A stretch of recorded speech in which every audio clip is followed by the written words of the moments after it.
Elle sentit l'odeur d'humidité avant même de pousser la porte, une moiteur aigre, comme une cave oubliée. Mélissa entra et vit l'eau. Un filet sombre glissait encore du couloir, traçant une veine luisante jusqu'à la salle de bain. Son cœur tapa trop fort, trop vite. Lina? Pas de réponse. Elle courut, trébucha presque. La baignoire débordait, mousse grisâtre, et sa petite fille était là, assise sous l'eau, yeux ouverts, calme. Mélissa cria, plongea les bras, tira le corps glacé hors de la cuve, mais Lina inspira doucement, comme si elle s'était simplement attardée au fond d'un rêve. Un enfant de 8 ans qui retient sa respiration 5 minutes, sans panique, sans bleu aux lèvres? Quelque chose ne collait pas. Cette nuit-là, Mélissa ne ferma pas l'œil. La maison respirait, plancher qui craque, radiateur qui siffle, et dans la chambre de Lina, aucun soupir. À l'aube, elle se glissa à la porte. L'enfant fixait le plafond, mains croisées sur le ventre, immobile. « Tu penses à quoi, mon ange ?» Lina tourna la tête très lentement. « Il y a un trou dans l'eau. » Sa voix sonnait plus grave, presque rauque. Mélissa frissonna, referma, se distresse. Cauchemar, mais la phrase tournait, tournait. Le lendemain, l'école signala un incident. Lina était restée au fond de la piscine municipale pendant l'examen de natation. Maître nageur paniqué, alarme, sirène.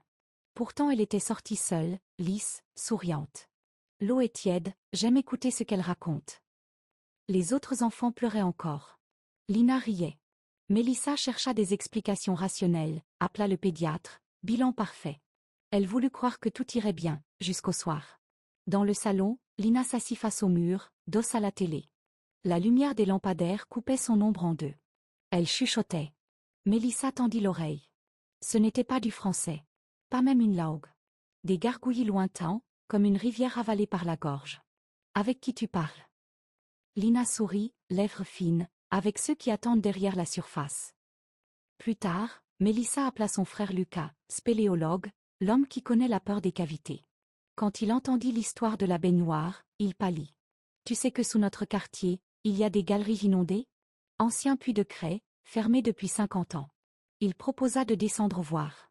Mélissa accepta, tremblante. Le soir même, ils dévissèrent la plaque rouillée derrière le jardin. Une échelle disparaissait dans l'obscurité. Odeur de vase, de métal froid. Mélissa resta en haut, Lucas descendit, lampe frontale vibrante.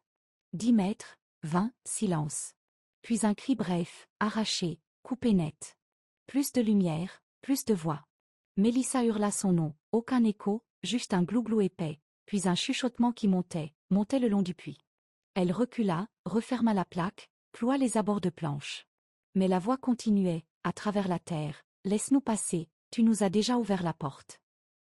Lina, derrière elle, demanda, où est oncle Lucas? Son ton était curieux, pas inquiet. Mélissa sentit la nausée, ne répondit pas. Cette nuit-là, la pluie tomba comme des clous. À 3 heures, un ruissellement vibra contre les fenêtres, l'eau cherchait une nouvelle entrée. Mélissa entendit un splash bref dans la cuisine. Elle descendit. Lina se tenait pieds nus dans une flaque noire, les yeux fermés, chaque goutte qui frappait le sol semblait aspirer vers elle. Il arrive, murmura-t-elle. Mélissa se souvint d'une vieille légende racontée par sa grand-mère créole. Les Ogos, esprits d'eau stagnante, copient les vivants pour goûter l'air, puis emmènent l'original dans le dessous. Il laisse toujours une trace, disait-elle, une odeur de pluie intérieure. Mélissa sentit soudain cette odeur, fer et algues, dans les couloirs. Elle prit Lina, conduisit jusqu'à la maison de Mambo Tali, prêtresse aux herbes qui guérissent les peaux possédées.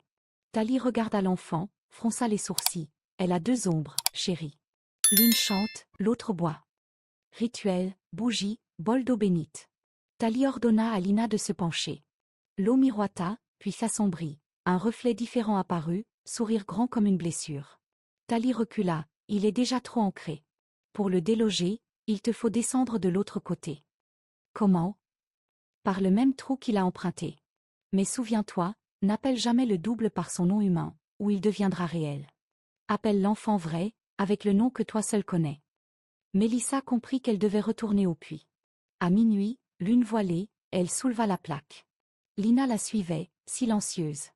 Mélissa fit glisser l'échelle, inspira l'air mouillé. Reste ici, ordonna-t-elle. Lina pencha la tête. Et si je m'ennuie? Un frisson lui traversa la colonne. Elle descendit. Le puits s'élargissait en une crypte noyée. L'eau montait jusqu'aux hanches, noire, sans reflet. Une voix chantonnait loin devant. Lucas? Pas de réponse. Elle avança, tremblante. Les murs ruisselaient d'inscriptions plus anciennes que la craie. Au centre, une arche de pierre se dressait. Derrière, une mare stagnante, parfaitement lisse. Mélissa appela. Lucas, Lina, où êtes-vous? L'eau vibra, un visage surgit, le sien, mais pâle, yeux d'un blanc laiteux. Tu cherches l'original? Offre-nous ton souffle et reprends-le. Elle sentit la panique bourdonner, faillit céder. Mais elle se souvint du nom secret, celui qu'elle avait murmuré à sa fille en salle d'accouchement, avant même la première photo, avant la première tétée. Elle ferma les yeux, s'accrocha à la sensation de ce prénom intime, prononça « Liora ». La mare se déchira. Des bulles d'air hurlèrent à la surface. Un petit corps apparut, recouvert d'algues, bras tendus. Mélissa le saisit, serra Liora, non, Lina contre elle. L'enfant toussa, ouvrit des yeux effrayés. Maman. Derrière, l'eau se dressa comme une colonne vivante, silhouette floue. Tu n'as pas le droit, gronda T.L. Mélissa recula, chanta, voix cassée, la berceuse des premières nuits. Les murs tremblèrent, la colonne explosa en cataracte, hurlant un mot guttural. Elle courut, gravit l'échelle, plaques claquées, clous enfoncés. Le sol vibrait encore, puis silence. Lina dormait dans ses bras, légère, vraie. Mélissa pleura longtemps.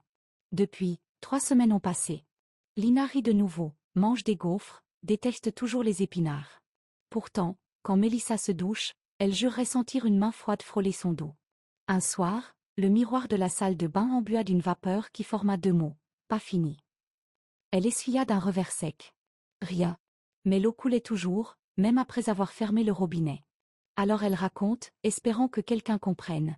Ne laissez jamais un enfant seul avec le silence de l'eau.